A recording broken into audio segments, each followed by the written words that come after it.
আসসালামু আলাইকুম। শুরু করছি প্রণয়ের অমল কাব্য পর্ব ৫। লিখেছেন DRM সোহাগ। মায়েরা ঘরে গিয়ে শরীর থেকে বরকা ছেড়ে হিজাব খুলল। এরপর ফ্রেশ হতে ওয়াশরুমে গিয়ে অজু করে। মুখে পানি দেওয়ার সময় মনে হলো কাটা ঘায়ের ওপর নুনের ছিটে দিয়েছে কেউ। দাঁতে দাঁত চেপে সহ করে নিল। পানির সাথে সাথে কয়েক ফোঁটা চোখে নোনতা পানি মিশে যায়। মায়ের কথা ভীষণ মনে পড়ল। তার মা তাকে কখনো মারেনি। সৎ বাবার জন্য অনেক ভালো না বাঁচতে পারলেও আঘাত করতো না। তার মেয়েকে আজ বর শাশুড়ি দুজন মেরেছে, জানলে মা কি খুব কষ্ট পাবে? কথাটা ভেবে শব্দ করে হেসে ফেলল। তার মা নতুন সংসার নিয়ে বিজি, তাকে নিয়ে ভাবে কেন অযথা? নিজের মাথায় নিজেই একটা চাঁটি মেরে আবারও মুখে পানি দিয়ে হাত দিলে ব্যথা পেয়ে উফ শব্দ করে ওঠে। চোখ মুখ কুঁচকে নিজেকে সামলে অজু করে বেরিয়ে আসে। এরপর নামাজ পড়ে নেয়। নামাজ শেষে মায়েরা তার ছোট্ট ব্যাগ থেকে বিভিন্ন ধরনের বেশ অনেকগুলো চকলেট নিয়ে বসলো বিছানার ওপর। তার শ্বশুরের থেকে কিনে নিয়েছে এগুলো। একটা চকলেট ছিঁড়ে খেতে লাগলো। তখনই কেউ ঘরে আসে। মায়েরা দরজার দিকে তাকিয়ে ইনায়াকে দেখে হেসে বিছানা থেকে নেমে বলল, আপু তুমি, এসো এসো। ইনায়া মায়ের দিকে তাকিয়ে আছে। মেয়েটার ডান গাল অসম্ভব লাল হয়ে আছে। আর এই মেয়েটা কিভাবে হাসছে? ইনায়া ভেতরে গিয়ে বলে, ভাবি তোমার গালে কি বেশি ব্যথা করছে? মায়েরা চকলেটের আর একটা বাইট দিয়ে ইনায়ের হাত ধরে বিছানায় বসে বলে, আরে আপু এত ভাবছো কেন? এটা সেরে যাবে, চাপ নিও না। কিন্তু তুমি আমাকে ভাবি ডাকছো কেন? আমি তো তোমার চেয়ে ছোট। ইনায়া মৃদু হেসে বলে, তুমি তো সম্পর্কে আমার ভাবি, ছোট হলেও কি? মাইরা তার চকলেট থেকে অর্ধেকের বেশি চকলেট ইনায়ের দিকে এগিয়ে দিয়ে বলে, আপু খাওয়া স্টার্ট করো, খেতে খেতে বলছি, নয়তো আমি চোখের পলকে সব খেয়ে ফেলবো, তখন তুমি পাবে না। ইনায়া হাসলো। মায়েরা মেয়েটাকে তার ভীষণ রকম পছন্দ হলো। মায়েরা আবারও চকলেটে আর একটা বাইট দিয়ে বলে, তোমার ভাই তো আমায় বউ মানেই না, সেই সম্পর্ক ধরে তুমি ভাবি ডাকছো? এসব আমার পছন্দ হচ্ছে না। তুমি আমার সুইট কিউট বড় বোন হয়ে যাও তো, ওসব ভাবি টাবি কাটাকুটি। ইনায়া মায়েরার প্রথম কথা শুনে মুখখানা মলিন করলেও লাস্ট কথা শুনে হেসে ফেলল। মায়েরার দিকে তাকিয়ে একটু এগিয়ে গিয়ে বলে, ওকে ওকে, তোমাকে আমি মায়েরা বলেই ডাকবো। মায়েরা হাসলো। ইনায়া মায়েরার গালে মলম দিতে আঙুল ছোঁয়ালে মায়েরা চোখ মুখ কুচকে বলে, আহ আপু এমনি ঠিক হয়ে যেত। ইস অনেক চলছে। ইনায়া মায়েরার গালে ফু দিল বেশ কিছুক্ষণ। এরপর সরে বসে বলল, রাতের মধ্যেই ঠিক হয়ে যাবে। মায়েরার চোখে জল, মুখে হাসি। ইনায়া অবাক হয়ে তাকিয়ে থাকে। মায়েরা মেয়েটা কিসের তৈরি? মায়েরা চকলেট খেতে খেতে বলে, আপু তুমি মাগরিবের নামাজ পড়েছো? ইনায়া মাথা নাড়িয়ে বলে, না, কাজা হয়ে গিয়েছে, একেবারে ইশারের সাথে পড়ে নিব। মায়েরা মাথা নাড়িয়ে বলল, আরে না না, বসে থাকবে কেন, যাও আগে নামাজ পড়ে এসো আপু। একটু ভেবেই বলল, তোমার চকলেট খাবো না পাক্কা। যাও যাও নামাজ পড়ে এসো, ইচ্ছে করে লেট করা ঠিক না। মায়েরার কথায় ইনায়া হাসলো। মেয়েটা খুবই চটপটে। ইনায়া মায়েরার গালে হাত দিয়ে বলল, তুমি খুবই ভালো মায়েরা। মায়েরা হেসে বলল, এটা তো আমি জানি, আমি নিজেই সবাইকে বলে বেড়াই। এবাড়ির মানুষ দেখি শুধু আমাকে ভালোই বলছে, যদিও স্বামী শাশুড়ি মিলে মুখের মানচিত্র পাল্টে দিয়েছে, বাট আমি কিছু মনে করিনি আপু। কথাগুলো বলে একটু থামলো। হঠাৎই মুখটা মলিন হয়ে যায়। মৃদুস্বরে বলল, এখানে এসে তো আমি একটা বাবা পেয়েছি। তোমার বাবা খুবই ভালো আপু। ইনায়া অবাক হয় মায়েরার ভয়েস টোনে। জিজ্ঞাসা করে, তোমার বাবা? মায়েরা চোখ তুলে তাকায় ইনায়ার দিকে, অতঃপর হেসে বলে, নেই। কথাটা বলার সাথে সাথে ডান চোখ থেকে টুপ করে এক ফোঁটা পানি গড়িয়ে পড়ে। মায়েরা সাথে সাথে শব্দ করে হেসে দেয়। হাতের চকলেট রেখে দুহাতে চোখ মুছে বলে, আপু তুমি নামাজ পড়ে নাও, যাও। ইনায়া বিস্ময় ভরা চাহনিতে তাকিয়ে আছে মায়েরার দিকে। মায়েরা ঠেলে ইনায়াকে ওয়াশরুমে পাঠায়। ইনায়া কথা বলার ভাষা হারিয়েছে। সে মায়েরার মতো মানুষ সত্যিই দেখেনি। মেয়েটা কষ্ট পাচ্ছে, চোখ দিয়ে পানিও ঝরছে, আবার হাসছে। ইনায়া ওয়াশরুমে গেলে মায়েরা হাঁটু ভাঁজ করে বসে। কেন যেন ভীষণ খারাপ লাগছে। অনেকের বাবাই থাকে না, তাদের হয়তো এত কষ্ট হয় না, কিন্তু তার তো ভীষণ কষ্ট হয়, কারণ সে বাবাকে হারিয়ে নামের নতুন বাবা পেয়েছিল। ভেবেছিল সে নতুন বাবা তাকে আসল বাবার মতো আদর করবে, কিন্তু নতুন বাবা তো তার মাকেই তার থেকে কেড়ে নিল। মা আর তার মাঝে দূরত্ব তৈরি করে দিল। মায়ের চোখ থেকে পানি গড়িয়ে পড়ে। তার কাপড়ের ব্যাগ থেকে একটা ছোট্ট ডায়েরি আর একটা কলম বের করে বিছানার উপর বসে। ডায়েরি মেলে কলমের সাহায্যে একটা লাইন লেখে, আই মিস ইউ বাবা, মিস ইউ মা। ডায়েরি বন্ধ করে যথাস্থানে রেখে আবারও চকলেট খাওয়ায় মন দিল। এর মাঝে ইনায়া নামাজ পড়ে মায়ের পাশে এসে বসে। মায়েরা হেসে বলে, আপু তোমার চকলেট ভালো লাগে? ইনায়া হেসে বলল, তোমার চেয়ে কম, তবে ফুচকা সবচেয়ে বেশি মজা লাগে। মায়েরা লাফ দিয়ে উঠল। ইনায়া বুকে থুতু দেয়। মায়েরা হেসে চকলেটগুলো রেখে বরকা পড়তে পড়তে বলল, চলো চলো আপু, ফুচকা খেয়ে আসি। তুমি মনে করিয়ে দিলে, এখন ফুচকা না খেয়ে থাকলে আমার রাতে আর ঘুম আসবে না। ইনায়া চোখ বড় বড় করে তাকায়। তার ভাই জানলে আজ তো রাখবে না, যদি শোনে এই রাতে বাইরে গিয়েছি। ইনায়া দুদিকে মাথা নেড়ে বলল, না না মাইরা, রাতে বাইরে যাওয়া ভাইয়া একদম পছন্দ করে না, আমি যাব না। মায়েরা হিজাব গলার সাথে ঝুলিয়ে ইনায়ার সামনে দাঁড়িয়ে বলল, আহা আপু, তুমি এত ভয় পাও কেন? ভয়কে জয় করতে শেখো। আচ্ছা শোনো, তোমাকে আমি তোমার ওই জোম ভাইয়ের থেকে প্রোটেক্ট করব। এইবার চলো। ইনায়া হাঁ করে তাকিয়ে বলল, তুমি তো একটু আগেই থাপ্পড় খেলে ভাইয়ার হাতে, আবার? মায়েরা হেসে বাম গাল এগিয়ে দিয়ে বলল, এই দেখো, আমার এই গালটা একদম ভালো আছে, আবার মারলে না হয় এই গালটা পেতে দিব, তোমাকে মারতে দেব না। তাছাড়া ফুচকার জন্য একটা থাপড় খাওয়াই চাই। আপু চলো না যাই প্লিজ। ইনায়া মায়ের দিকে তাকালো। তার মনে প্রশ্ন উকি দেয়, আচ্ছা এই মেয়ের কি মন খারাপ হয় না? তার মা আর ভাইয়ের হাতে মার খেয়ে ভাইয়ের অমন শক্ত কথা শুনেও দিব্যি ভালো আছে। ইনায়া না করলো না। কেন যেন তার নিজেরই খারাপ লাগছে মায়েরার জন্য। মায়েরার এই হাসিটুকু কাটতে চাইলো না, তাই রাজি হলো। মায়েরা হিজাব বেঁধে বাইরে যেতে যেতে বলল, তুমি রেডি হয়ে এসো, আমি বাবাকে ডেকে আনি, কেমন? ইনায়া দ্রুত মায়েরার হাত ধরে আটকে দেয়। মায়েরা বাবাকে বলো না, বাবা যেতে দিবে না। আসলে রাতের বেলা মেয়েদের বাইরে যাওয়া এটা কেউ পছন্দ করে না। মায়েরা মন খারাপ করে বলে, ও কিন্তু আমি তো বের হতাম। তাহলে চলো আমি আর তুমি যাই। আচ্ছা তোমার সেই খালাতো বোনকে সাথে নিয়ে চলো, 3 বান্ধবী গেলে অনেক ভালো হবে। ইনায়া হেসে বলল, আচ্ছা আমি লুকিয়ে রেডি হয়ে আসছি, তুমি 2 মিনিট দাঁড়াও। মায়েরা আর ইনায়া বাসা থেকে বের হয়েছে। ইনায়া তার খালাতো বোন জাহারাকে বলেছিল, কিন্তু জাহারা যখন শুনেছে মায়েরা যাবে তখন আর কিছুতেই রাজি হয়নি। ইনায়া বুঝতে পারছে না জাহারার এমন করার কারণ। মায়েরা ইনায়া ফুটপাতের একটা দোকানের সামনে দাঁড়িয়ে আছে। ইনায়া রেস্টুরেন্টে যেতে চেয়েছিল, কিন্তু মায়েরা বলেছে এখানে খেতে বেশি মজা লাগে। ইনায়া রাস্তার পাশে এভাবে কখনো খাওয়া হয়নি। তার বাবা নয়তো ভাই সবসময় রেস্টুরেন্টে নিয়ে গিয়েছে। মায়েরা ফুচকাওয়ালাকে 4 প্লেট ফুচকা দিতে বলে আশেপাশে তাকালো। তার থেকে কিছুটা দূরে চেনা কাউকে দেখলো যেন। দুহাতে চোখ ডলে আবারও সামনে তাকালো। না, ভুল মনে হচ্ছে না। সে কি লোকটার থাপড় খেয়ে ক্রাশ খেয়ে এখন সবাইকে নিজের স্বামী রূপে দেখছে নাকি? শুধু একজন নয়, পাশের আরেকজনকে পরিচিতি ঠিকলো। মায়েরা ইনায়াকে ডেকে বলল, আপু সামনে ওরা কারা? ইনায়া আশেপাশে তাকিয়ে দেখছিল এটা ওটা। মায়েরার কথায় সামনে তাকালো। তার চোখ বড় বড় হয়ে যায়। বিড়বিড় করে, ভাইয়া। মায়েরা বুঝতে পারলো তার চোখের ভুল নয়, সে ক্র্যাশ ফ্র্যাশ খায়নি। যদি তাকে থাপ্পড় না মারতো আর চুলগুলো সাইজ করতো আর তাকে সারাদিন বউ বউ বলে ডাকতো, তখন না হয় ক্রাশ খাওয়া যেত। কিন্তু এমন ছেলের ওপর সে ক্রাশ খাবে কেন?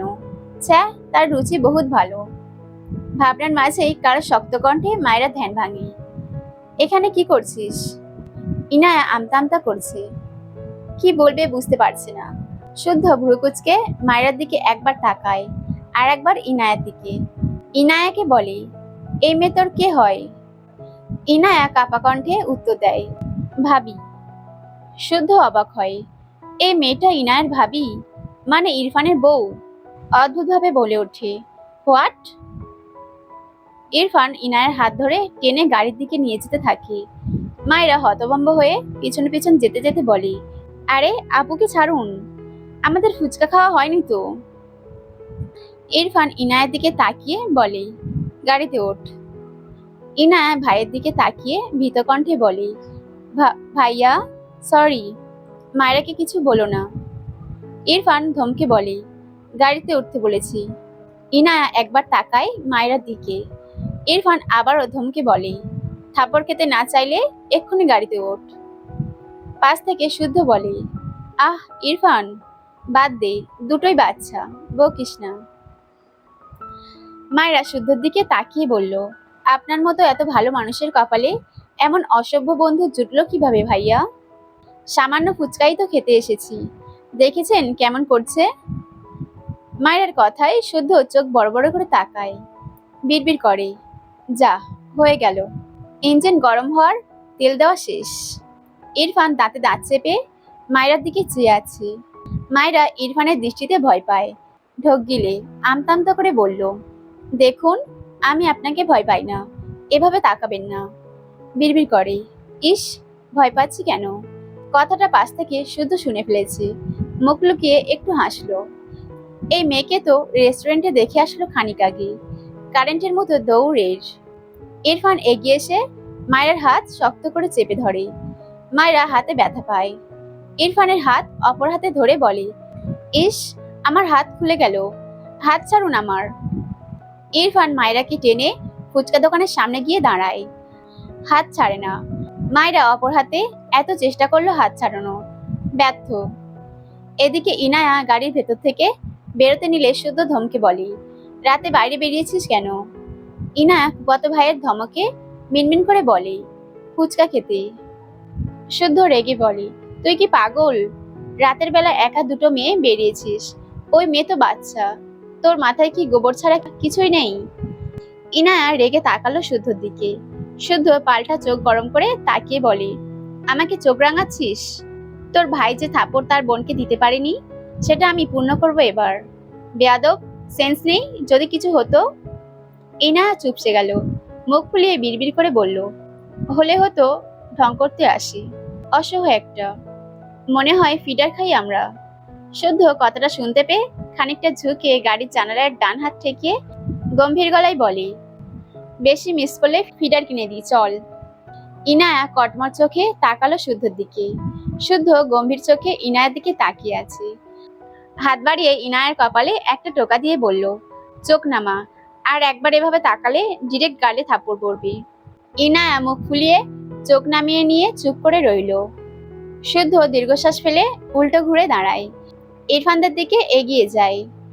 ইরফান মায়ের হাত শক্ত হাতে চেপে দোকানদারের উদ্দেশ্যে গম্ভীর গলায় বলে, যতগুলো ফুচকা আছে সবগুলো পরপর প্লেট করে সাজিয়ে দিন। মায়েরা চোখ বড় বড় করে তাকায়। দোকানদার নিজেও হাঁ করে চেয়ে আছে ইরফানের দিকে।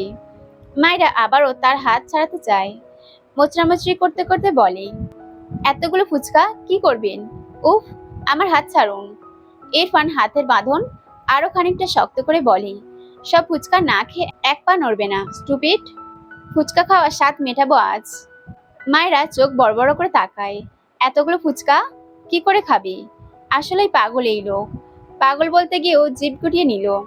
এটা বলবে না, থাক, এমনিতেই গালের ব্যথা এখনো ঠিক হয়নি। অতঃপর বলে, দেখুন আপনি আমাকে গরু ভাবতেই পারেন, হয়তো আপনার চোখের প্রবলেম, তাই আমার পরামর্শ হচ্ছে আপনি একটা ডক্টর দেখিয়ে চশমা কিনে নিন, এরপর বুঝবেন আমি একটা কিউট বাচ্চা, একদম গরু নয় যে এতগুলো ফুচকা একেবারে খাবো। ইরফান শক্ত চোখে মায়ের দিকে চেয়ে আছে।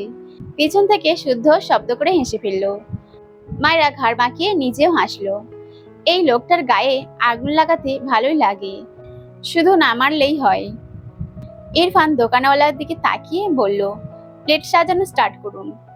শুদ্ধ এগিয়ে এসে বলে, আরে তুই কি বাচ্চা নাকি, বাদ দে। এরপর দোকানের উদ্দেশ্যে বলল, মামা 2 প্লেট ফুচকা দিন আপনি। মায়েরা বলে ওঠে, আমি তো 4 প্লেট দিতে বলেছি। শুদ্ধ হেসে বলল, ওকে তাহলে 4টে দিন। ফুচকা লাভার মেয়ে বলে কথা। মায়েরা খুশি হলো, ভালোভাবে ফুচকা খেতে পারবে এই ভেবে। তার স্বামী নামক অস্বামী বন্ধুটা কত ভালো, আর এই লোকটা একটা জাতরেল। বিরক্ত হয়ে ইরফানের দিকে তাকালে ইরফানের দৃষ্টি থেকে চুপসে যায়। সে কি এমন করেছে? তার ডান হাতটা এত শক্ত করে ধরে রেখেছে, হয়তো রক্ত সঞ্চালন হচ্ছে না ঠিকঠাক। মায়েরা ইনোসেন্ট ফেস বানিয়ে বলল, হাতটা ছাড়ুন প্লিজ, ছিঁড়ে গেল হাতটা আমার, উফ। শুদ্ধ পাশে দাঁড়িয়ে বলে, ইরফান ছাড়, মেয়েটা ব্যথা পাচ্ছে। ইরফান শুদ্ধ দিকে তাকালে শুদ্ধ মেকি হেসে বলল, মানে তোর বউ, আমার ভাবি ব্যথা পাচ্ছে। ইরফান মায়ের হাত ছটকা মেরে ছেড়ে শুদ্ধর কলা ধরে বলে, ওকে বউ মানি না, আন্ডারস্ট্যান্ড? মায়েরা ছাড়া পেয়ে তার হাত ডলতে ডলতে বলে, আপনাকেও আমি স্বামী মানি না, অসভ্য লোক। ইরফান দাঁতে দাঁত চেপে মায়ের দিকে তাকায়, শুদ্ধ মায়ের দিকে তাকায়। এই মেয়ে কি ইরফানকে রাগিয়ে দেওয়ার প্রতিজ্ঞা করেছে নাকি? ফুচকাওয়ালা ডাকলে শুদ্ধ এগিয়ে গিয়ে 2 প্লেট নিয়ে মায়েরাকে দিল। মায়েরা 2 হাতে 2 প্লেট নিয়ে একটা চেয়ারে গিয়ে বসলো। 1 প্লেট কোলের ওপর রেখে আর একটা প্লেট বাম হাতের তালুতে নিয়ে খাওয়ায় মন দিল। শুদ্ধ বাকি 2টো প্লেট নিয়ে রাস্তার ওপারে ইরফানের গাড়ির কাছে গিয়ে জানালা দিয়ে ফুচকার প্লেট ইনায়ের সামনে ধরে। ফুচকার প্লেট দেখে ইনায়ের মুখে হাসি ফুটে ওঠে। শুদ্ধ দিকে তাকিয়ে বলল, থ্যাংক ইউ শুদ্ধ ভাই। শুদ্ধ ভ্রুকুচকে বলে, দ্রুত ফিনিশ কর। ইনায়া শুদ্ধর হাত থেকে প্লেট নিয়ে খাওয়া শুরু করে। তার ভাইয়ের থেকে শুদ্ধ ভাইটা ভালোই আছে। একটা ফুচকা মুখে পুরে বলে, তুমি খাবে? শুদ্ধ ভ্রুকুচকে ফটাফট 3টে ফুচকা মুখে পুরে নিল। ইনায়া হাঁ করে চেয়ে আছে। সে জিজ্ঞেস করলো, আর এই লোক তার 3টে ফুচকা খেয়ে নিল? ইনায়া প্লেট সরিয়ে বলল, তোমাকে আমি দিয়েছি? জিজ্ঞাসা করলাম, অমনি খেয়ে নিলে? খেলে তো খেলে, কতগুলো খেলি? শুদ্ধ ঝাল খেতে পারে না, মারাত্মক ঝাল এই ফুচকায়। মুখের ফুচকা খেতে তো পারলই না, পাশে গিয়ে মুখ থেকে সব ফেলে দ্রুত ইনায়ের পাশে এসে বলে, পানি দে পানি। ওরে আল্লাহ, মেয়েরা এসব কি খায়? ইনায়া শুদ্ধ দিকে চেয়ে আছে। শুদ্ধ চোখ দুটো লাল হয়ে গিয়েছে, মনে মনে ভেঙচি কেটে বিড়বিড় করে, ঠিক হয়েছে। শুদ্ধ ইনায়াকে ধমকে বলে, এই বেয়াদব, পানি দে। ইনায়া সিটের পকেট থেকে পানির বোতল বের করে দিলে শুদ্ধ গলগল করে প্রায় অর্ধেক বোতলের পানি খেয়ে স্বস্তির নিঃশ্বাস ফেলে। এদিক ওদিক মাথা নাড়ায়। ইনায়া আড়ালে হেসে নিজে খাওয়ায় মন দেয়। মায়েরা খুব মনোযোগ দিয়ে ফুচকা খাওয়ায় ব্যস্ত। রাস্তার হলদেটে আলোয় কিছুটা মায়ের মুখে এসে পড়েছে। মেয়েটা কি দারুণ খুশির আমেজে ফুচকা মুখে পড়ছে, যেন অমৃত খাচ্ছে। মুখের এক্সপ্রেশনে এমনই মনে হচ্ছে। ইরফান গম্ভীর মুখভাবে মায়ের দিকে চেয়ে আছে। সে বুঝলো না এই রাস্তার ফুচকা পেয়ে কেউ কি করে এত খুশি হতে পারে। স্ট্রেঞ্জ। মায়েরা ডান গালে চোখ পড়লে দেখলো পুরো গাল অনেক ফুলে আছে, বেশ লাল হয়ে আছে গালে 4-5টা জুড়ে। সে আর তার মা দুজনেই মেরেছে মনে পড়লো। ফোঁস করে শ্বাস ফেলে চোখ বুঝলো। শুদ্ধ মায়ের সামনে দাঁড়িয়ে বলল, তোমার নাম কি? মায়েরা খেতে খেতে মৃদু হেসে বলল, জি মায়েরা ইসলাম। শুদ্ধ নজর মায়েরা ডান গালে পড়লে অবাক হয়। হঠাৎই প্রশ্ন করে, তোমার গালে কি হয়েছে? মায়েরার 1 প্লেট ফুচকা খাওয়া শেষ। অপর প্লেটের লাস্ট ফুচকা মুখে পুরে চিবিয়ে চিবিয়ে পুরোটা শেষ করলো। ঝালে চোখে পানি জমেছে।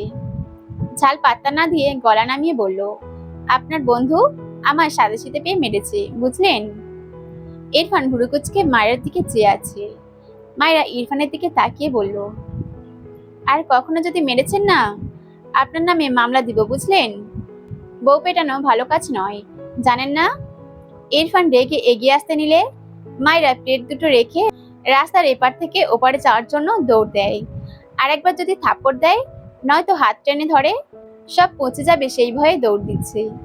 রাস্তার ওপারে গাড়িতে গিয়ে ইনায়ের পাশে বসবে। রাস্তা দিয়ে মাঝে মাঝে বড় বড় গাড়ি চলাচল করছে। মেয়েটা না দেখে এভাবে দৌড় দিয়েছে। একটা বড় ট্রাক মায়ের দিকে ধেয়ে আসছে। শুধু চোখ বড় বড় করে তাকায়।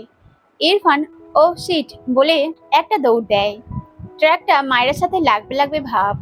মায়েরা নিজেও চোখ বড় বড় করে তাকায়। তার আগেই ইরফান মায়ের হাত ধরে জোরে এক টান দেয়। মেয়েটা তাল সামলাতে না পেরে ইরফানের বুকে এসে হুমড়ি খেয়ে পড়ে। ট্রাকটি একদম তার পাশ ঘেঁষে চলে যায়। মায়েরা ভয়ে কাঁপছে, একটুর জন্য বেঁচে গিয়েছে। জীবনে কখনো এত ভয়াবহ অভিজ্ঞতা হয়নি। ইরফান মায়রাকে ছটকা মেরে সরিয়ে সেখানেই কষিয়ে ডানগালে একটা থাপড় মেরে দেয়। মায়রা কয়েক পা পিছিয়ে যায়। কাটা গায়ে নুনের ছিটে দিলে যেমন হয়, তেমনি মায়রার গালে অসহ্য যন্ত্রণা হলো। একটু আগের ঘটনা ভয়ে এমনিতেই মেয়েটা কাঁপছে, সাথে গালের অসহনীয় ব্যথায় চোখ থেকে টুপটুপ করে পানি গড়িয়ে পড়ল। ইনা মায়ের দিকে ট্রাক আসতে দেখেই গাড়ি থেকে নেমেছিল। মায়রাকে অক্ষত দেখে স্বস্তির নিঃশ্বাস নেয়। তবে তার ভাইয়ের থাপড় মারা দেখে সে নিজেই কথা বলার ভাষা হারায়। দ্রুত পায়ে এসে দাঁড়ায় মায়ের পাশে। শুদ্ধ ইরফানের পাশে এসে দাঁড়ায়। কি বলবে বুঝতে পারছে না। ইরফান এখনো জ্বলন্ত চোখে মায়ের দিকে চেয়ে। মায়েরা ভেজা চোখে মাথা তুলে তাকায়, কাঁদতে কাঁদতে বলে, অসভ্য লোক, এই আপনার হাত ব্যথা করে না? আমার গালটা সরকারি পেয়েছেন? শুধু মারছি তো মারছেই। অমন লোহার হাত দিয়ে এই নরম গালে মারতে একটুও মায়া করে না, পাষাণ লোক। ইরফান আবারও তেড়ে যেতে নিলে মায়েরা ভয়ে নিজেকে গুটিয়ে নেয়। শুদ্ধ ইরফানকে টেনে ধরে, ইনায়ের দিকে তাকিয়ে বলে, গাড়িতে গিয়ে বস। ইনায়া মায়েরাকে নিয়ে ওপারে গিয়ে গাড়িতে উঠে বসে। মায়েরা গাড়িতে বসে চোখে জল নিয়ে মৃদু হেসে বলে, আপু তুমি ফুচকা খেয়েছো? ইনা শান্ত চোখে মায়েরার দিকে তাকায়। মেয়েটার গাল থেকে কিছুটা রক্ত বেরিয়েছে। ইনায়ার খুব খারাপ লাগলো। তার ভাই মেয়েটাকে বারবার এভাবে মারছে কেন? বোন হিসেবে তার নিজেরই গিল্টি ফিল হচ্ছে। মায়েরা চোখ মুছে বলল, আপু মন খারাপ করেছো? আমি তোমার সাথে বসে খাইনি বলে? তোমার চাচল ভাই বুঝলে, তাই কথা না বাড়িয়ে ওখানে বসে খেয়েছি। আর একদিন আমি তুমি একসাথে খাবো, আচ্ছা? ইনা কিছুই বলল না। এ মেয়েকে তার রোবট লাগছে। মায়েরা আর একবার ডাকলো। ইনা আর কোনো উত্তর না পেয়ে মুখটা মলিন হয়ে গেল। ঘাড় বাঁকিয়ে গাড়ির জানালা দিয়ে বাইরে তাকালো। সব অন্ধকার। ঠোঁট বাঁকিয়ে মলিন হাসলো, বিড়বিড় করলো, মিস ইউ বাবা, মা। ইরফান শান্ত চোখে তার গাড়ির পানে চেয়ে আছে। শুদ্ধ রেগে বলল, তুই মেয়েটাকে এভাবে মারছিস কেন বলবি? ও তোর হাফ বয়সী একটা মেয়ে, একটু দয়া মায়া বলে কিছুই নেই নাকি তোর? ইরফান বেশ কিছুক্ষণ চুপ থেকে শুদ্ধ দিকে তাকিয়ে ভ্রু কুঁচকে বলল, মারলাম কখন? শুদ্ধ অবাক হয়ে বলল, মেয়েটার গাল কেটে গিয়েছে, তুই বলছিস মারলি কখন? ইরফান নির্লিপ্ত কণ্ঠে বলে, বাঁচিয়ে শাস্তি দিয়েছি। স্টুপিডদের এইভাবেই শায়েস্তা করতে হয়।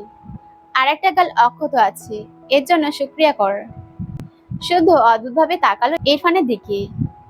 ইরফান তো এমন নয়। শুধুমাত্র রেগে কখনোই এভাবে মারার মানুষ ইরফান নয়। রাগ বেশি ঠিক আছে, কিন্তু এভাবে ধূপধাপ মারার স্বভাব তো ইরফানের নেই। তার কলার ধরা পর্যন্ত সীমাবদ্ধ থাকে, সেখানে ওই বাচ্চা মেয়েটাকে ধূপধাপ মেরে দিচ্ছে। শুদ্ধ ভ্রুকুচকে জিজ্ঞেস করে, দেখ, যদি একেবারে এই মেয়েটাকে মানতে না পারিস তবে ডিভোর্স দিয়ে দি। এভাবে ধূপধাপ মারিস না। শুনেছি মেয়েটার বাবা নেই। এত কম বয়সে বিয়ে দেওয়ার পর তুই এভাবে বিহেভ করছিস। মামা কাজটা একদমই ঠিক করেনি। তুই কেমন জানি, এরপরও এভাবে বিয়ে দেওয়াটা সত্যি খারাপ হয়েছে। যাকগে, আমি তোদের ডিভোর্সের ব্যবস্থা করছি। ইরফান শুদ্ধর কলার ধরে দাঁতে দাঁত চেপে বলল, আমার ব্যাপারে না গলাতে বলেছি তোকে? শুদ্ধ অদ্ভুতভাবে তাকালো ইরফানের দিকে। সে তো ভালো কথাই বলছে, এর আবার কি হলো? চোখ ছোট ছোট করে বলল, তোরই তো উপকার করতে চাইছি। ইরফান কিছু বলল না। শুদ্ধর কলার ছেড়ে গটগট পায়ে এগিয়ে গেল গাড়ির দিকে। শুদ্ধ চিন্তিত বদনে ইরফানের পানে চেয়ে গাল চুলকালো। এই ইরফানের হাবভাবটা কি? এই বলছে বউ মানে না, আবার ধূপধাপ মেরে দিচ্ছে। ডিভোর্স করতে চাইলে না গলাতে নিষেধ করছে। কি আজব পাবলিক! এক মানুষ অথচ ক্যারেক্টার কতগুলো।